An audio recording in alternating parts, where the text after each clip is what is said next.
Hora de conversar com o Rodrigo Orengo, sabe aquele papo de cortar na própria carne? O governo reduzir a própria estrutura, não só para dar o exemplo, mas para reduzir mesmo os gastos, economizar dinheiro e usar essa grana naquilo que interessa.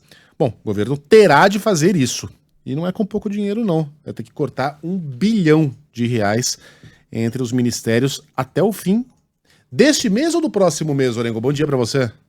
Muito bom dia, Megali, Carla, bom dia a todos. Até o fim deste mês vai ter que indicar onde vai fazer esse contingenciamento, né, Megali? Naquela regra aí no jargão orçamentário é contingenciar, né? Mas no fundo, é realmente pegar o orçamento e fazer aquele corte, né? Depois, se o cenário melhorar, aí esse recurso poderia ser descontingenciado, mas é sempre muito difícil, né? Isso em função de regras previstas, né, para equilíbrio fiscal, regras previstas no orçamento.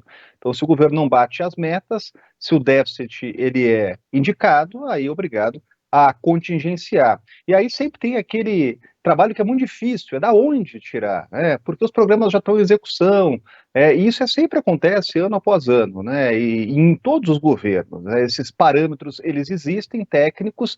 Na sexta-feira saiu o relatório de despesas, e também de receitas.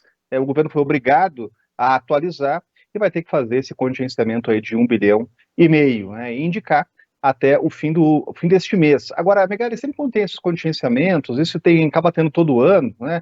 Os maiores ministérios acabam sofrendo, né? Aqueles ministérios com maior orçamento, né? Historicamente, por exemplo, o Ministério de Ciência e Tecnologia é um dos que mais sofre aí contingenciamento, né? Mas obviamente isso depende do governo de turno para tomar essa medida. Agora, esse é um assunto importante, Megali, porque vai ao encontro aí da discussão do regime fiscal, do novo regime fiscal. Não saiu ainda do papel, o governo precisa correr aí para pressionar os parlamentares para votar essa matéria.